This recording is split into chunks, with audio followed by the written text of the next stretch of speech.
நண்பர்களே வணக்கம். சனப்பன் கோழி புதுமை பித்தன் எழுதிய சிறுகதை. அவசரப்பட்டிடியாடா குமாரு அப்படின்னு சொல்லி டயலாக் நீங்க கேள்விப்பட்டிருப்பீங்க. அது மாதிரி ஒருத்தன் அவசரக்காரனுடைய கதை தான் இந்த கதை. பரமேஸ்வரன் ஒருத்தன், இது ஒரு லட்சிய பைத்தியம்னு சொல்லுவாங்க. அவங்க அப்பாவுக்கு எப்படியாவது இவன் கவர்மெண்ட் வேலைக்கு போயிடணும்னு நினைக்கிறாரு. ஆனா இவன் கவர்மெண்ட் வேலைக்கெல்லாம் போக மாட்டேன்னு அடமா பிடிக்கிறான்.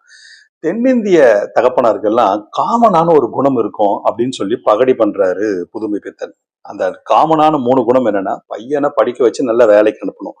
2வது பெரிய இடத்து பொண்ணா பார்த்து கல்யாணம் பண்ணணும். 3 தனக்கு ஈமைக்கிரியை பண்ற அளவுக்கு பையனை ஒரு உகந்த சூழ்நிலைக்கு கொண்டு வரணும் அப்படின்னு 3 ஆசைகள் எப்பவுமே இருக்குன்னு சொல்றாங்க.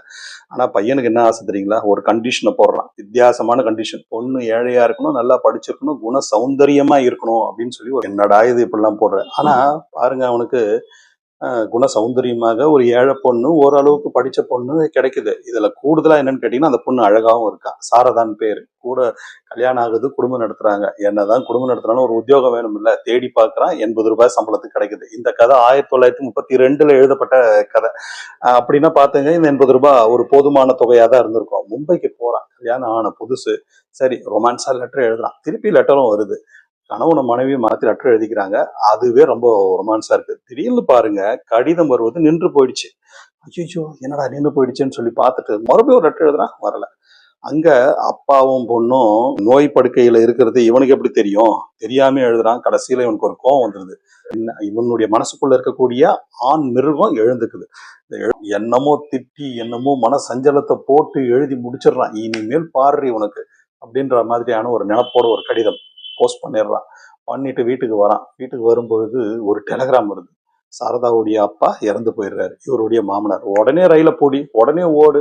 இவனுக்கு அதை விட முக்கியமான ஒரு கவலை, அந்த கடிதம் போய் சேர்றதுக்குள்ள தடுத்து நிறுத்திடணும், அவசரப்பட்டுட்டுமே அப்படின்னு சொல்லி போறான்.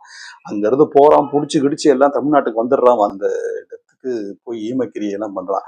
முதல் வேலையா போஸ்ட்மேனை பார்த்து இந்த லெட்டரை தடுத்து நிறுத்தணும். போஸ்ட்மேன் கிட்ட போய் கேட்கறான், அந்த ஊர்ல சாரதான்ற பேர்ல டெலிவரி எதுவும் பெண்டிங் இல்லைங்க, சரி பரவாயில்ல வரும்போது சொல்லுங்க அப்படின்னு சொல்லிட்டு வரான். ஆனா நடுவில் என்ன ஆயிருக்குன்னா, போஸ்ட்மேன் சாரதாவுடைய தம்பியை பார்த்து லெட்டர் கொடுத்துட்டாங்க. வீட்டுக்கு போறான். போனா சாரதா தலைவிரி கோலமாக கண்ணீரும் கலமையுமாக ஒரே அழுகாச்சு. ஐயோ, என்னங்க இப்படி பண்ணிட்டீங்களேங்க, என்னங்க இப்படி எழுதிட்டீங்களேங்கன்னு சொல்லிட்டு இவனுக்கு ஒரு கில்ட்டியான ஒரு கான்சியஸ். என்னடா இது இப்படி அவசரப்பட்டுட்டோமேன்னு சொல்லிட்டு எல்லாத்தையும் எழுதிட்டு அந்த பெண் சொல்றா, என்ன தயவு செய்து மும்பைக்கு என்ன உங்களோட கூட்டிட்டு போயிடுங்க ப்ளீஸ் அப்படின்னு அழுகுறா. ஏன் அப்படி அழுதாள் என்றால், அவள் ஒரு பெண் அப்படின்னு சொல்லி கதையை முடிக்கிறா. இதுல இருந்து அவன் என்ன எழுதியிருப்பான் என்பதை நம்மளால் ஊகிக்க முடியுது. அவசரப்பட்டு ஒரு முடிவை எடுக்கக்கூடாது, கோபத்துல ஒரு முடிவை எடுக்கக்கூடாது என்பதற்கு ஒரு சிறப்பான கதை.